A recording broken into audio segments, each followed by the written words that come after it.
क्या आएंगी, गंध आने लगेगी। उस पर रख कर क्या करें, कापर चूड़ को गर्म करें, फिर देखते हैं।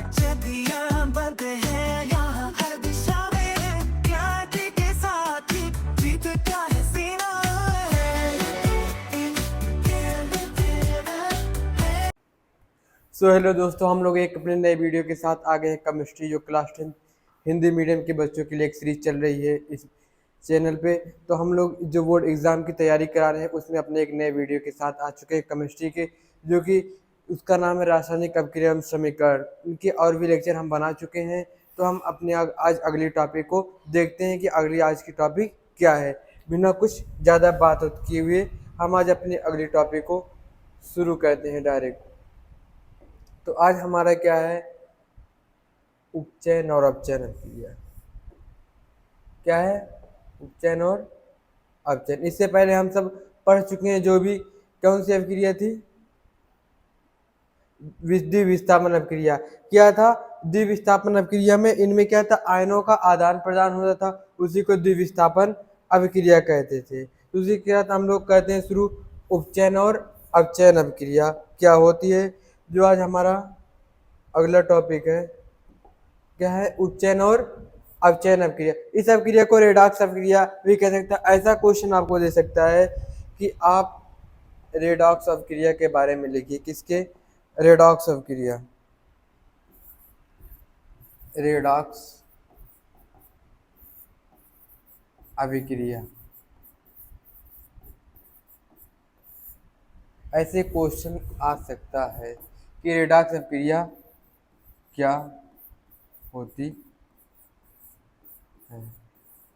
आपको सिंपल ऐसे लिख देना है कि ऐसी अभिक्रिया जो क्या हो, उसमें ऐसी कोई अभिक्रिया आपको दे दे जिसमें क्या हो, उपचयन और अपचयन दोनों साथ साथ हो, उसे क्या कहेंगे, रेडॉक्स अभिक्रिया। तो आपको सिंपल ऐसे लिख देना है।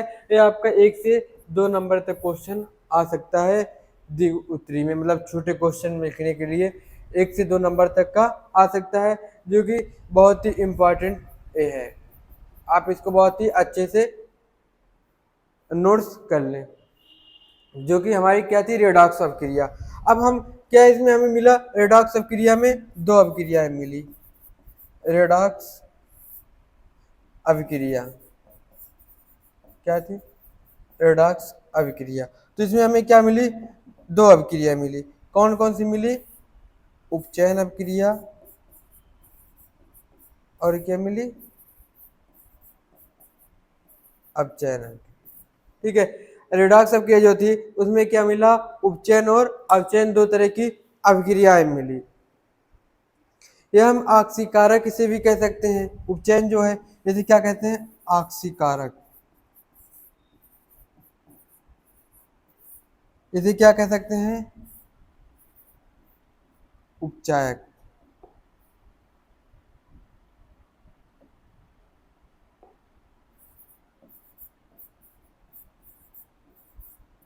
ठीक है, क्या कह सकते हैं, उपचायक, सॉरी अपचायक। ठीक है, ऐसे अगर अपचायक कह दिए तो आप समझ सकते हैं कि उपचयन अभिक्रिया है, या फिर अपचयन अभिक्रिया को क्या दे सकता है, ऑक्सीकारक अभिक्रिया में दे सकता है। तो हम सबसे पहले थोड़ा सा बुक पढ़ेंगे, उसके बाद उपचयन और अपचयन अभिक्रिया के बारे में डिटेल में पढ़ेंगे, उसके बाद फिर और क्वेश्चन सॉल्व करेंगे इसके ऊपर, जिससे कि आपको बहुत ही अच्छे से समझ में आ जाएगा।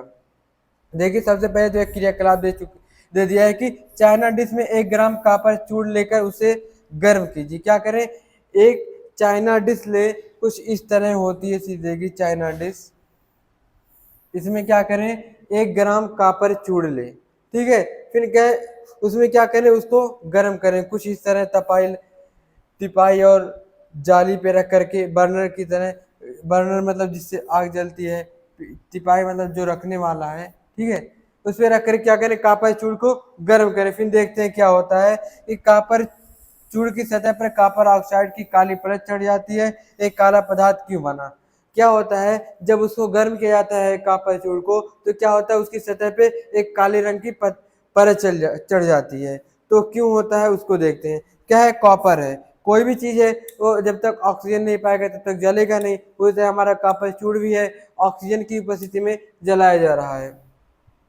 तो ये कॉपर ऑक्साइड कॉपर में ऑक्सीजन के योग से बना है। जो कॉपर ऑक्साइड है वो ऑक्सीजन के योग से, मतलब योग का मतलब होता है कि हमारे पास कॉपर है प्लस ऑक्सीजन, मतलब कि योग यानी जोड़ के बना है, दोनों मिल करके बना है। ठीक, तो क्या है, कॉपर और ऑक्सीजन को तापमान जब दिया गया है, क्या बना, कॉपर ऑक्साइड। और इसमें क्या है, कॉपर ऑक्साइड पे एक काले रंग की परत चढ़ गई। यदि इस गर्म पदार्थ को कॉपर ऑक्साइड के ऊपर हाइड्रोजन गैस प्रवाहित की जाए तो क्या, तो सतह की काली परत भूरे रंग की हो जाती है। क्या है, जो हमारा कॉपर ऑक्साइड जलाने के बाद प्राप्त हुआ, अगर उसमें हम हाइड्रोजन गैस प्रवाहित करते हैं, मतलब हाइड्रोजन गैस की उपस्थिति में जलाते हैं, तो क्या होता है, कॉपर ऑक्साइड और क्या है, कॉपर ऑक्साइड प्लस H2O, तो क्या बनेगा, कॉपर प्लस H2O। तो इस कॉपर पे क्या होगी, पहले तो काले रंग की परत थी, अब क्या हुई, भूरे रंग की परत चढ़ भूरे रंग की परत हो जाती है। मतलब एक काली से क्या होती है, भूरे रंग की परत हो जाती है। कब, जब हाइड्रोजन की उपस्थिति में जाता है। क्योंकि इस स्थिति में विपरीत अपक्रिया संपन्न होती है तब कॉपर प्राप्त होता है। क्या होता है, इस स्थिति में जब हाइड्रोजन को कॉपर ऑक्साइड की उपस्थिति में जलाते हैं तो क्या होता है, सिर्फ कॉपर प्राप्त होता है, और जो कि क्या हो जाता है, भूरे रंग का हो जाता है। वो भी कैसे, इसको भी तापमान ही देने पर प्राप्त हुआ है। फिर कह रहे हैं, क्रिया के समय जब किसी पदार्थ में ऑक्सीजन की वृद्धि होती है तो कहते हैं कि उसका उपचयन हुआ है। हम अभी उपचयन के बारे में डिटेल में बहुत ही अच्छे से पढ़ेंगे। अभी एक बार बुक देख लें, उसके बाद पढ़ेंगे। ठीक है, कि बुक में क्या दिया है उसी के अकॉर्डिंग हमें पढ़ना है। कह रहा था, जब अपक्रिया में किसी पदार्थ, क्या है, जब अपक्रिया में तथा जब अपक्रिया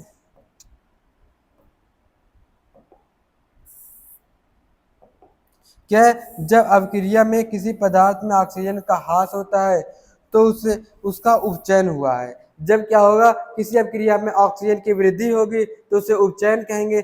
जब किसी अपक्रिया में ऑक्सीजन की हाइड्रोजन की वृद्धि होगी तो उसे अपचयन कहेंगे।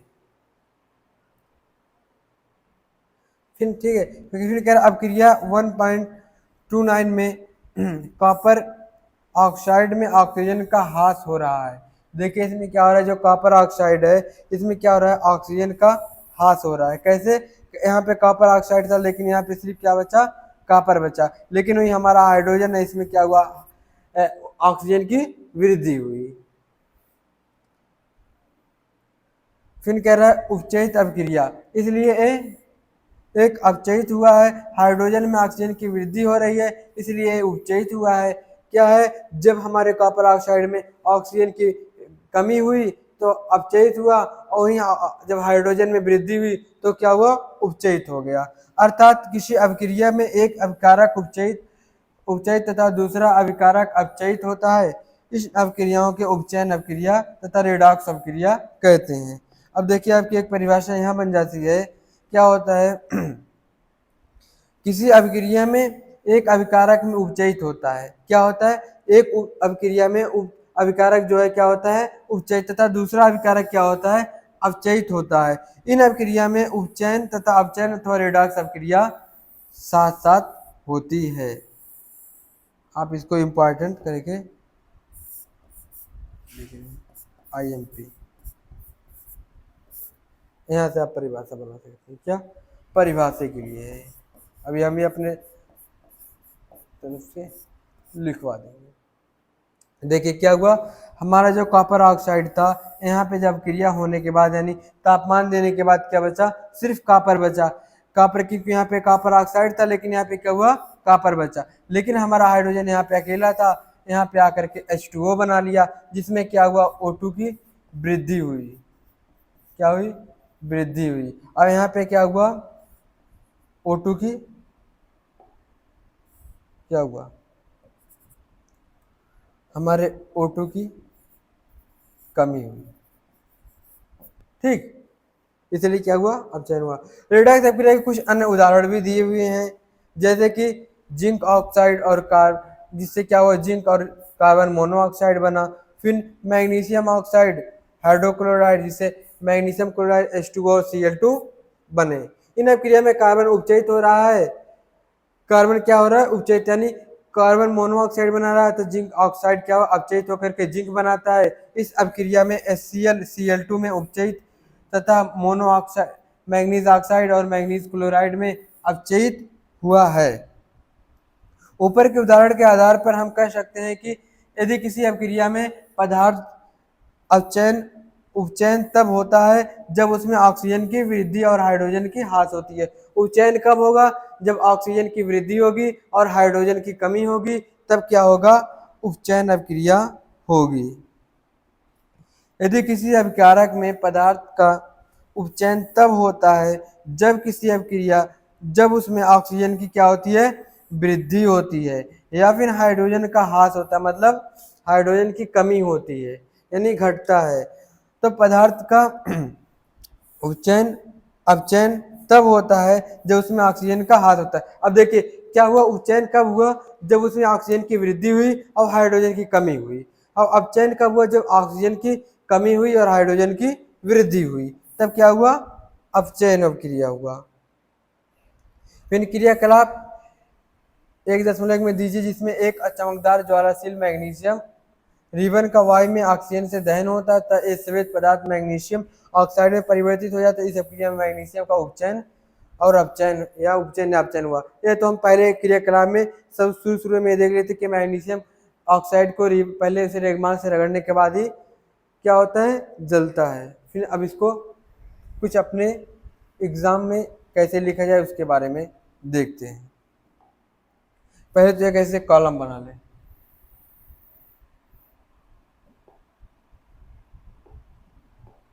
इधर लिख लें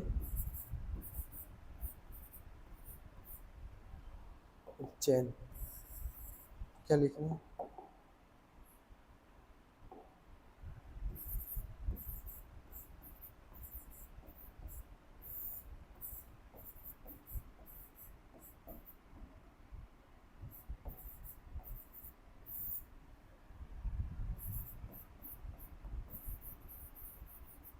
ऑक्सीडेशन,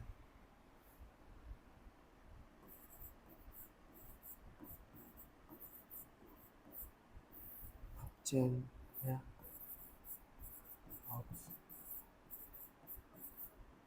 अगर आपको रिडक्स अभिक्रिया एग्जाम में पूछता है तो कुछ इसी तरह ही रिडक्शन,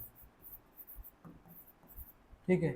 अब देखिए उच्चयन अभिक्रिया में क्या था, ऑक्सीजन की हमारी वृद्धि हो रही थी, क्या ऑक्सीजन की वृद्धि हो रही थी। ऑक्सीडेशन मतलब देखिए ऑक्सीजन एडिशन, तो क्या हुआ, ऑक्सीजन का ऐड, कुछ इस तरह ही इसका ऑक्सीजन का ऐड, कुछ इस तरह आप याद सकते हैं। ऑक्सीडेशन मतलब ऑक्सीजन का ऐड होना, यानी ऑक्सीजन की वृद्धि, और हमारे हाइड्रोजन की क्या हुई, क्या हुई, कमी पड़ी, मतलब ह्रास हुआ, ठीक है, इसका कम होना, और इलेक्ट्रॉन की भी कमी होती है, ठीक है। अब देखिए एक छोटा सा और ऑक्सीजन और हाइड्रोजन के बारे में देख लें। आपको मालूम होगा कि जो ऑक्सीजन पे क्या होता है, माइनस चार्ज होता है, यानी ऋणात्मक आवेश होता है, हिंदी में कहते हैं। और जो क्या हमारे पास हाइड्रोजन, इस पे क्या होता है, धनात्मक आवेश यानी पॉजिटिव चार्ज होता है, और ऑक्सीजन पे नेगेटिव चार्ज होता है। तो इसे क्या कहेंगे, विद्युत ऋणात्मक तत्व, विद्युत ऋणात्मक, ठीक है। और इसे क्या कहेंगे, विद्युत धनात्मक, क्योंकि इसमें क्या है, पॉजिटिव चार्ज है, इसीलिए।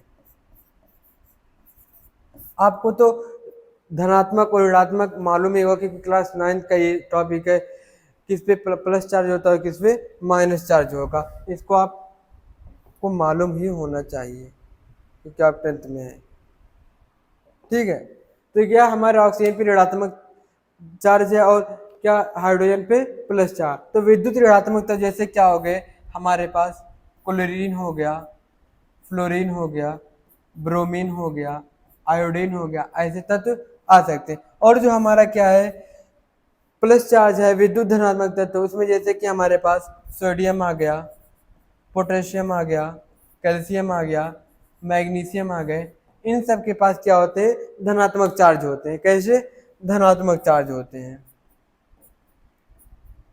इनके पास ऋणात्मक होते हैं, ऋणात्मक होते हैं। अब देखिए,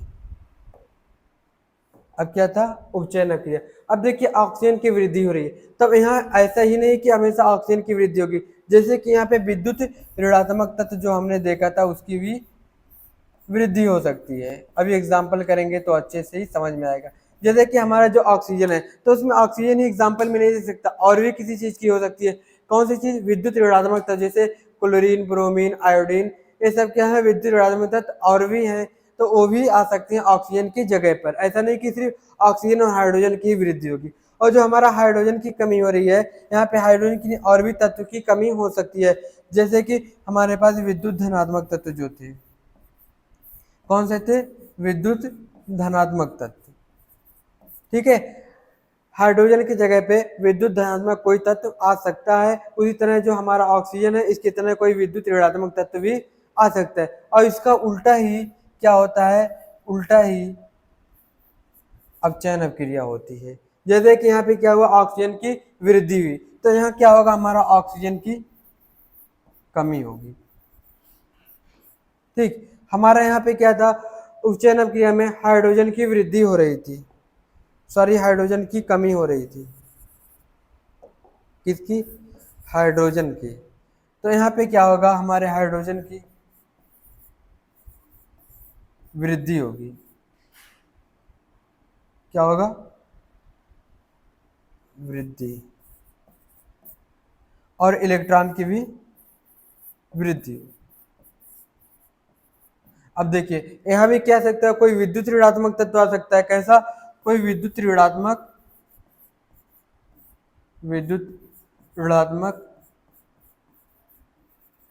तत्व, या यहाँ कोई विद्युत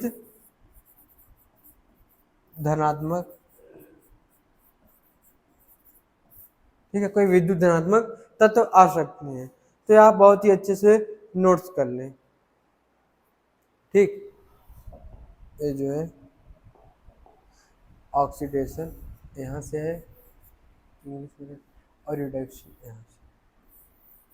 ठीक है, ये मोस्ट इम्पॉर्टेंट 2 से 3 नंबर तक क्वेश्चन आ सकते। ठीक है, तो इसको बहुत ही अच्छे से नोट्स कर ले, फिर इसके बाद आगे बढ़ा जाए, क्वेश्चन करें इस पे कुछ।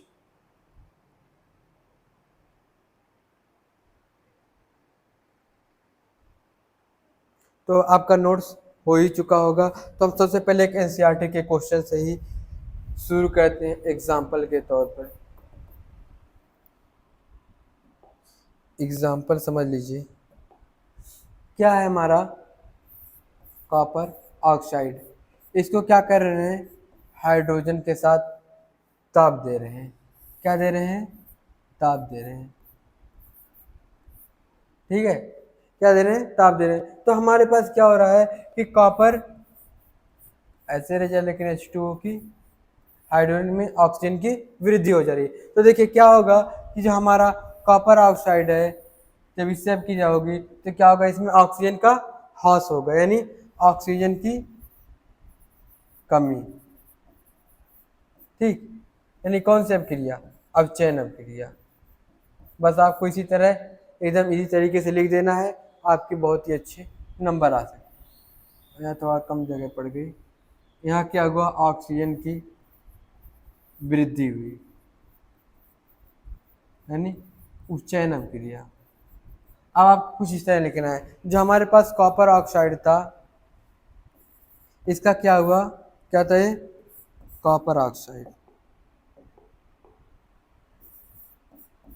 आप छोटे बच्चे हैं तो लिखना ही पड़ेगा। क्या था, कॉपर ऑक्साइड। कॉपर ऑक्साइड का क्या हुआ, अपचयन हुआ, या फिर आप कह सकते हैं कॉपर ऑक्साइड का ऑक्सीकारक हुआ। ठीक है, उपचयन कहें या फिर ऑक्सीकारक कहें, ये दोनों एक ही है। क्यों हुआ, क्योंकि यहाँ पे ऑक्सीजन था, लेकिन जब अभिक्रिया हुई उसके बाद सिर्फ कॉपर ही बचा, ऑक्सीजन क्या हुआ, उसका ह्रास हो गया यानी कमी हो गई। और हमारे पास यहाँ हाइड्रोजन था, लेकिन जब अपक्रिया होने के बाद क्या हुआ, H2O बना लिया, ऑक्सीजन की वृद्धि हुई, क्या बचा, सिर्फ कॉपर बचा। तो ये हमारा क्या था, उपचयन था। अब हमारे पास यहाँ देखिए H2 दिया है, H2 का उपचयन हुआ, क्या हुआ, उपचयन, यानी H2 का अपचायक हुआ। ठीक, H2 का क्या हुआ, अपचायक हुआ। फिर क्या बनाया, H2O।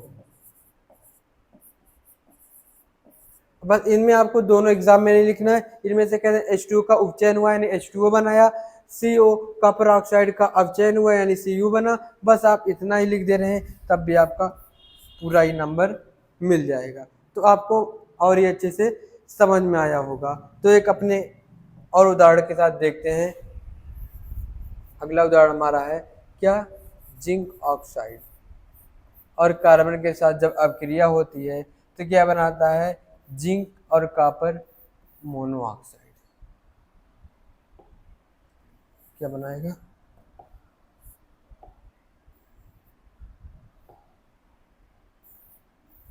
अगर ऐसे आपको दे दिया जाए तो क्या हो जाएगा, कोबाल्ट, लेकिन ऐसे रहेगा तो कार्बन मोनोऑक्साइड। ठीक है, तो ये सब आपको ध्यान ही रखना पड़ेगा, नहीं तो गलत हो सकता है। तो जितना बड़ा कार्बन रहेगा उतना ऑक्सीजन भी उतने ही बड़े लिखना है। तो देखिए इसमें क्या हुआ कि जो हमारा क्या है, जिंक ऑक्साइड, जब इससे अपक्रिया हुई तो अपक्रिया के बाद क्या बचा, सिर्फ जिंक बचा। क्यों, क्योंकि क्या हुआ, इसमें ऑक्सीजन का ह्रास हुआ है, ऑक्सीजन का ह्रास हुआ। ह्रास का मतलब होता है किसी चीज की कमी होना। और हमारा जो कार्बन है उसके साथ क्या हुआ, ऑक्सीजन की वृद्धि हुई, ऑक्सीजन की वृद्धि हुई। ऑक्सीजन की वृद्धि हुई मतलब उपचयन अपक्रिया हुई। कौन सी अपक्रिया हुई, उपचयन अपक्रिया। इसके साथ कौन सी हुई, अपचयन अपक्रिया। अब तो आपको समझ में आया ही होगा। अब फिर ऐसे लिख देना है, जिंक ऑक्साइड जो हमारा था इसका क्या हुआ, अपचयन हुआ। और हमारे पास जो कार्बन था, अपचयन के बाद क्या बचा, ये भी लिखना पड़ेगा। ठीक है, का क्या हुआ, उपचयन हुआ।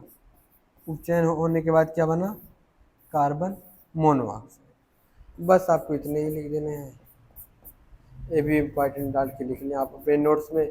नोट्स को बनाते रहें ताकि आपको एग्ज़ाम के तौर पे जब एग्ज़ाम का समय रहे तो आपको एक बार रिवीजन करने को मिले। जब तक आप रिवीजन नहीं करेंगे तो कितने भी अच्छे से पढ़ लें हो नहीं पाएगा, भूल जाएंगे ज़रूर।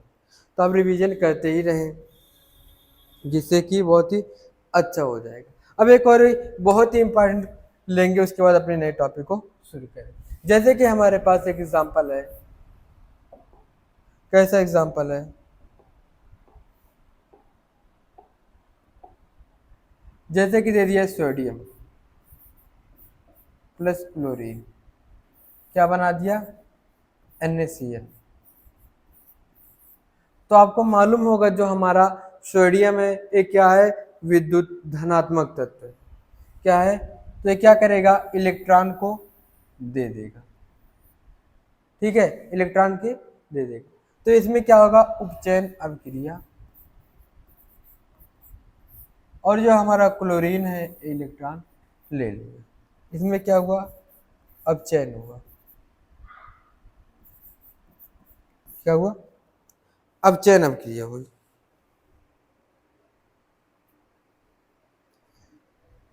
क्या हुआ, इसमें समझ लीजिए कि इलेक्ट्रॉन की वृद्धि हुई। तो इसके ऐसे लिखेंगे कि सोडियम जो है, सोडियम का उपचयन हुआ। और क्लोरीन का भी, इससे प्लस चार्ज होता है, इस पर ऋणात्मक होता है, का अपचयन हुआ। इसको बहुत ही अच्छे से आप लिख लें, मोस्ट इम्पॉर्टेंट लिख करके। क्यों हुआ, क्योंकि हमारा विद्युत धनात्मक तत्व इलेक्ट्रॉन दे देगा। क्योंकि क्या था, हमारी जो उपचयन अभिक्रिया थी उसमें इलेक्ट्रॉन की क्या होती, कमी हो रही थी। और क्लोरीन में क्या हुई, इलेक्ट्रॉन की वृद्धि हुई, इसीलिए क्या हुआ, अपचयन अभिक्रिया हुआ। तो आपको बहुत ही अच्छे से समझ में आया होगा। इसे इम्पोर्टेंट करके लिख लें नोट्स में तुरंत। ठीक। लेकिन आज हमारी अगली टॉपिक क्या है उसको शुरू करते हैं। तो उपचयन अभिक्रिया आपको बहुत ही अच्छे से समझ में आया होगा, हम तो उम्मीद यही कर देते हैं। देखिए क्या दिया है कि आप अपने जीवन में, दैनिक जीवन में उपचयन अपचयन अभिक्रिया के प्रभाव को देखा है। कह रहा है कि जो क्या आपने अपने दैनिक जीवन में, मतलब अपने कभी ना कभी अपने जीवन में उपचयन और अपचयन अभिक्रिया के प्रभावों को देखा है। तो संचारण क्या होता है इसके बारे में देखते हैं। यानी कोरिलेशन क्या है, संचारण, बहुत ही अच्छी टॉपिक है। संचारण क्या है, संचारण।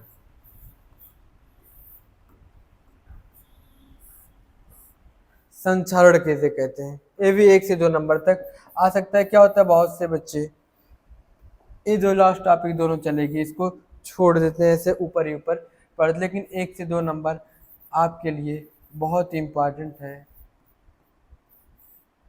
बहुत ही ध्यान से पढ़ें। क्या है संचारण, ये संचारण कौन सी ऐसी चीज है कि बच्चे डर जाते हैं।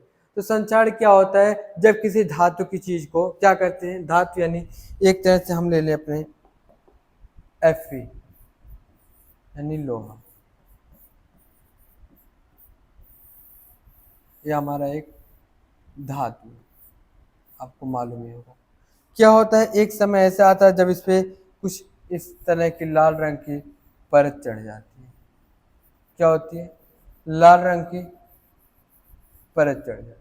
एक समय आता है जब क्या होती है, लाल रंग की परत चढ़ जाती है। लेकिन ये लाल रंग की परत क्या होती है, क्यों चढ़ती है, इसके बारे में हम देखेंगे। और संचारण चीज क्या है, क्या होता है, जब कोई धातु की चीज, कैसी, कोई धातु की चीज,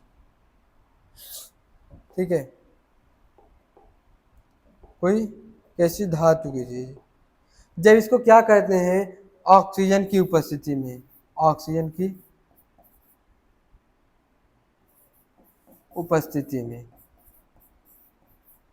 और किसकी, नमी की उपस्थिति में, नमी यानी आप समझ सकते हैं पानी की उपस्थिति में।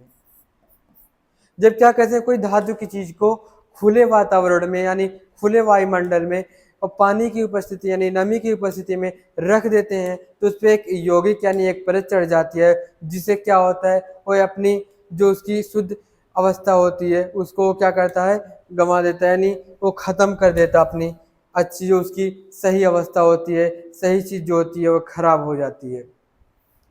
क्या कहते हैं, ऑक्सीजन और नमी की उपस्थिति में जब हम किसी चीज को रखते हैं, इन चीजों की उपस्थिति में, किसको, किसी धातु को, तो एक पदार्थ बनता है। क्या बनता है, पदार्थ, मतलब आप जानते ही होंगे क्योंकि बड़े छोटी क्लास में पढ़ाया जाता है पदार्थ क्या होता है। क्या होता है, धातु की चीज को नमी और ऑक्सीजन की उपस्थिति में एक पदार्थ बनता है, जिसे क्या कहते हैं, Fe2O.XH2, ठीक, एक पदार्थ बनता है, इसी को क्या कहते हैं, जंग। वो लड़ने वाली जंग नहीं, जो यहाँ एक जंग लग रही है, रस्ट ऑफ आयरन, क्या कहते हैं, रस्ट ऑफ आयरन। तो जब कोई धातु यानी जब कोई लोहे की चीज में क्या होता है, क्या संक्षारण होता है या कोई जंग लगता है, तो उसी को क्या कहते हैं, संक्षारण। लेकिन कोई और धातु पे लगेगा तो संक्षारण कहेंगे, लेकिन जब वही संक्षारण किसी लोहे की सतह पे होगा तो उसी को जंग कहेंगे। तो इसको हम देखते हैं, क्या होता है, जब किसी लोहे की धातु को, किसको, लोहे की धातु को, लोहे की चीज को ऑक्सीजन की उपस्थिति में और यानी H2O की उपस्थिति में रखते हैं, तो क्या बनता है, Fe2O.XH2, इसे क्या कहते हैं, जंग, यानी क्या कहते हैं, जंग, ठीक है, क्या कहते हैं, जंग। अब देखिए क्या था, हमारा संक्षारण था, लेकिन यहाँ पे क्या कह रहे हैं, जंग। क्यों कह रहे हैं, इसका यह मतलब हुआ कि जब कोई लोहे की वस्तु पे संक्षारण होगा तो उसको क्या कहेंगे, जंग। किसको, जब कोई लोहे की वस्तु पर होगा, लोहे की वस्तु पर। ठीक है, जब कोई लोहे की वस्तु पे अगर क्या होगा, लोहे की वस्तु पे संक्षारण होगा तो उसे क्या कहेंगे, इस पे जंग लग गया। क्या लग गया है, जंग लग गया है। जो कि जंग का सूत्र क्या होता है, ये होता है, इसे आप लिख लें। ठीक है, जंग का सूत्र ये होता है। क्या पढ़ा कि कोई लोहे की वस्तु पे क्या होता है, एक समय बाद कोई लाल रंग की परत चढ़ जाती है। कैसी, लाल रंग की क्या होती है, एक परत चढ़ जाती है, जिससे क्या करती है, उसकी जो शुद्ध अवस्था होती है उसको खराब कर देती है। फिर एक कब होती है, जब कोई वायुमंडल में, मतलब खुले वातावरण में कोई लोहे की वस्तु को ऑक्सीजन और नमी की उपस्थिति में रखते हैं तो उससे एक पदार्थ बनता है जो क्या है, जंग, यानी Fe2O XH2O, जंग कहते हैं। ठीक है, जंग कहते हैं। उस काम ने क्या किया, एक समीकरण बनाया। क्या बनाया, ये लोहा है, क्या है, लोहा यानी आयरन, और क्या है, ऑक्सीजन है, H2O पानी का सूत्र है। उसके बाद क्या हुआ, जब इन सभी को क्या हुआ, खुले वातावरण में रखा गया, इसमें खुले वातावरण में यानी वायुमंडल में, तब क्या हुआ, एक जो नया पदार्थ बना उसे क्या कहेंगे, जंग कहेंगे। अब तो आपको समझ में आएगा। आपको सिर्फ यही पूछ सकता है कि जंग का सूत्र क्या होता है, बस, इससे ज्यादा कोई नहीं पूछेगा। क्या मुझे जंग का सूत्र, जंग का सूत्र Fe2O3.X,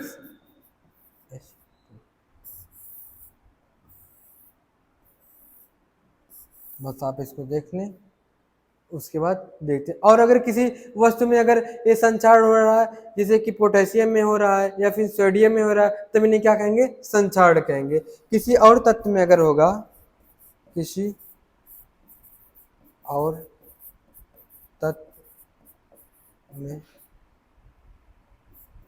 Fe को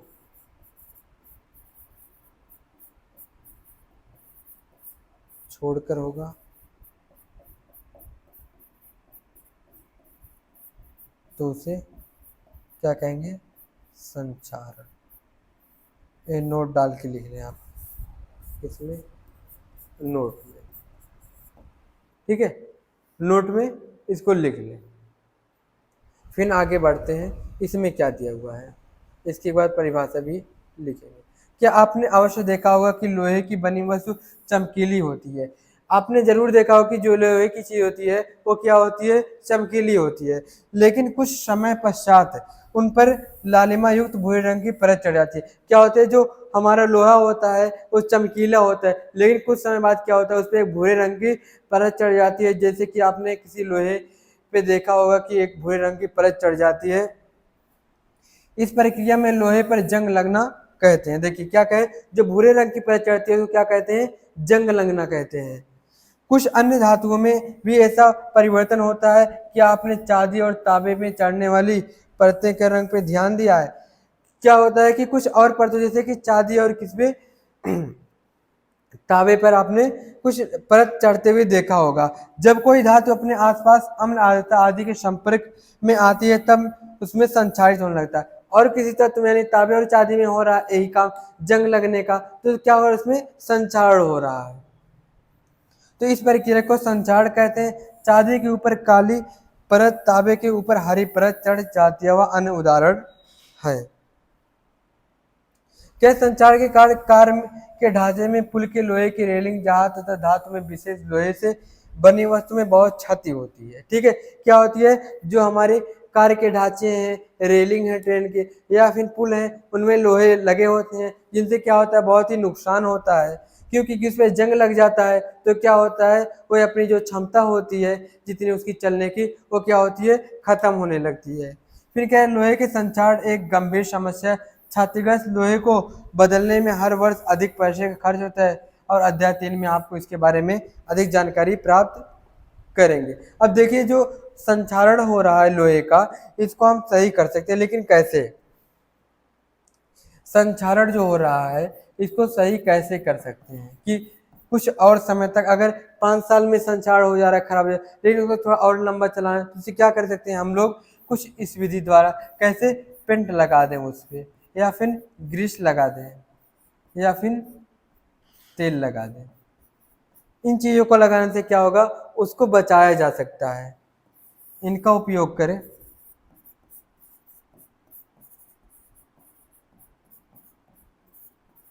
संक्षारण से बचाया जा सकता है। किससे? संक्षारण। किसके द्वारा? संक्षारण द्वारा।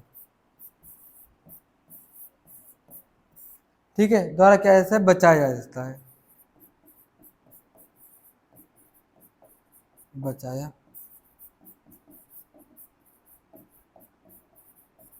बचाया जा सकता है। ठीक, तो अब हम इसकी परिभाषा लिखेंगे। किसकी? संक्षारण की। आपको अब संक्षारण समझ में आया ही होगा लगभग, उम्मीद करते हैं। अगर ना आया हो तो एक दो बार लेक्चर और देख सकते हैं, ऐसा नहीं कि एक ही बार आप देख लें, एक बार में नहीं आता है बहुत से बच्चों को। क्या होता है, जब किसी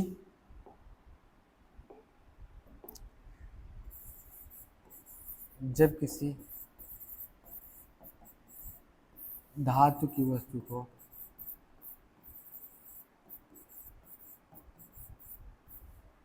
वस्तु को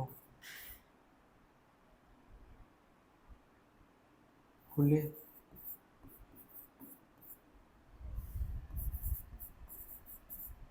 वायुमंडल में नमी,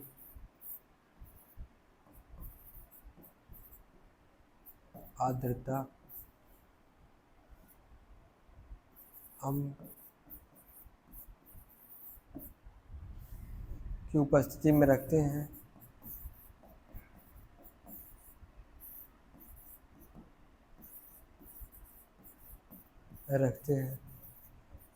तो वह संक्षारित होने लगती है। यानी तो वह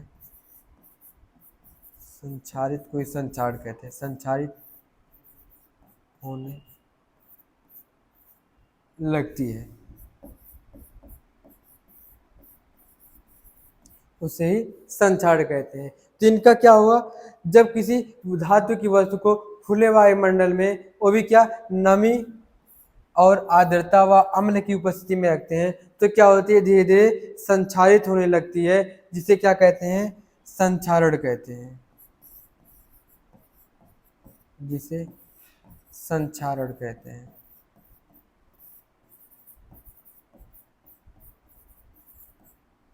ठीक है।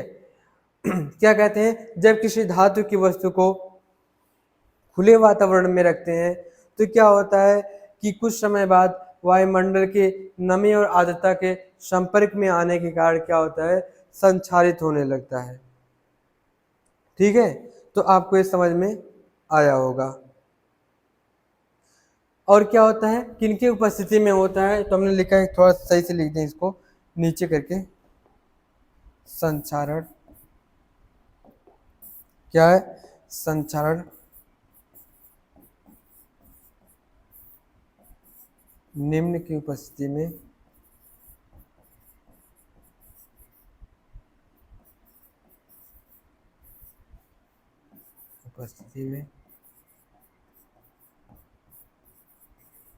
होता है।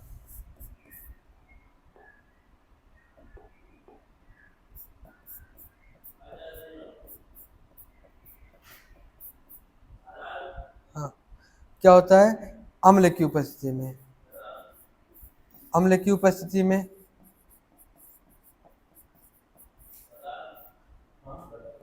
और नमी की उपस्थिति में,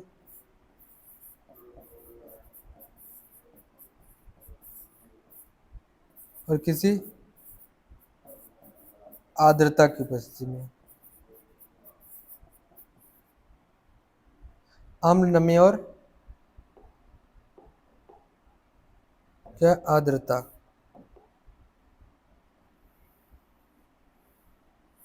सॉरी, दोनों हो जाएगा, ऑक्सीजन की उपस्थिति में होगा।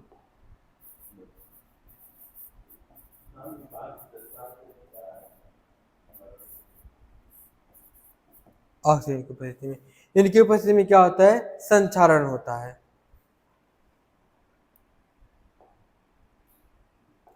और क्या होगा, नोट में और लिख लें एक दो चीज, नोट डाल करके।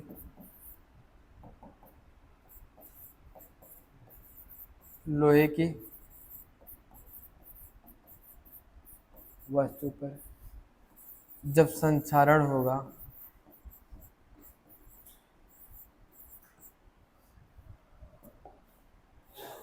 क्या होगा, संचारण। लोहे की वस्तु पर जब संचारण होगा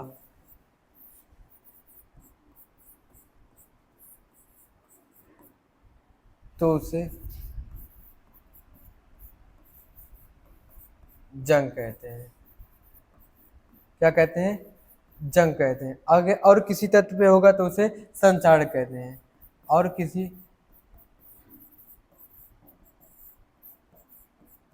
तत्व पर होगा तो उसे जंग कहते हैं, सॉरी संचारण कहते हैं। और किसी तत्व पे होगा तो उसे संचारण कहते हैं।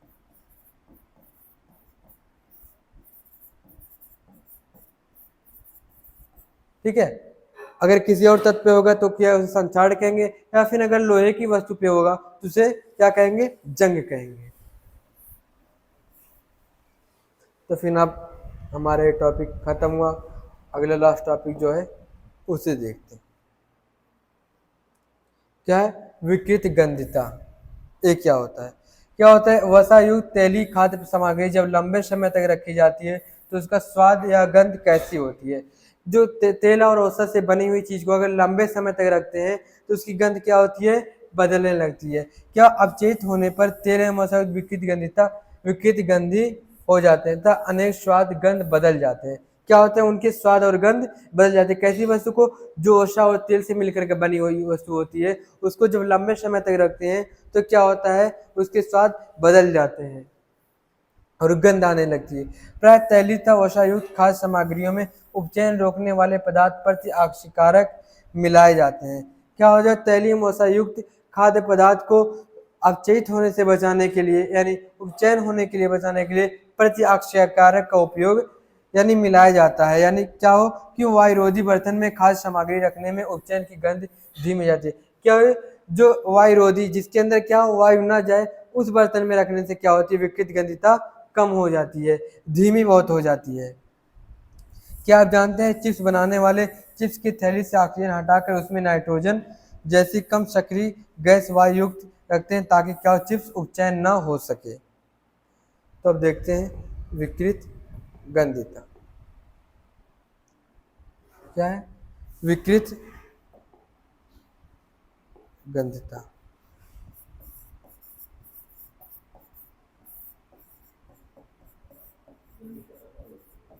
विकृत गंधिता क्या होता है कि आप समझ लीजिए, क्या ले लें, एक रोटी है और एक सेब है, इसको अगर आप रख दे रहे हैं खुले वातावरण में, ठीक है, तो क्या होगा कि कुछ समय बाद इनके अंदर से स्वाद पहले तो कुछ अजीब आएंगे, क्या स्वाद, फिर क्या होगा, धीरे धीरे और समय बचेगा तो क्या होगा, गंध आने लगेंगी। क्या आएंगी, गंध आने लगेंगी। क्या आएगी, गंध, गंध आने लगेगी। क्यों, क्योंकि ऑक्सीजन की उपस्थिति में रखी हुई है, तो क्या होंगे, ऑक्सीजन से अबकी करके कुछ ऐसे बैक्टीरिया या फंगस आ जाएंगे जिससे क्या होंगे, इनके स्वाद बर्बाद हो जाएंगे, यानी खराब हो जाएंगे। तो जो हमारी विकृत गंधिता है, क्या विकृत गंधिता, इसमें क्या होता है, जो वसा क्या होती है, वसा व तेली वस्तु जब ऑक्सीजन की उपस्थिति में आती है, जब ऑक्सीजन की उपस्थिति में आती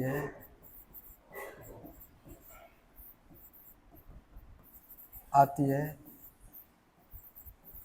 तो उसका स्वाद व गंध बदल जाती है, जिसे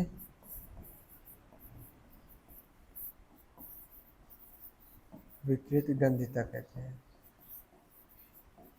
क्या कहते हैं? विकृत गंधिता। इसके बचाव का भी उपयोग है। इसके बचाव का उपयोग क्या है? इसके बचाव का उपयोग क्या है? किसी वायुरोधी, जिसके अंदर क्या हो, वायु न जाए, वायुरोधी बर्तन में रखने से। और क्या है? नाइट्रोजन युक्त गैस डालकर। क्यों डालते हैं? क्योंकि जो नाइट्रोजन गैस वो क्या है? एक अक्रिय गैस है। अक्रिय का मतलब किसी से क्रिया नहीं करती है, किसी और तत्व से क्रिया नहीं करता। ठीक है, तो हमारा एक लास्ट टॉपिक था, खत्म हुआ। इसी के साथ पूरा चैप्टर हमारा खत्म हो गया। तो हम अपने नए चैप्टर के साथ मिलेंगे। तो आप अपने वीडियो को अपने जो नोट्स बनाए उसको रिवीजन ही करते रहें और एक दूसरे के साथ शेयर करें। इस चैनल से जुड़े रहें, आपकी बहुत ही अच्छी तैयारी हो जाएगी। आपके बोर्ड एग्जाम के या जो भी कंपटीशन एग्जाम के हो सकते हैं, हमने एनसीईआरटी का जो भी एकदम बेहतर से बेहतर निकाल के कहीं जोड़ पढ़ा रहे हैं, जिससे आपको बहुत ही फायदा होगा। तो एक दूसरे के साथ जरूर शेयर करें। इसके साथ वीडियो देखने के लिए थैंक यू और ऐसे देखते रहें। Thank you.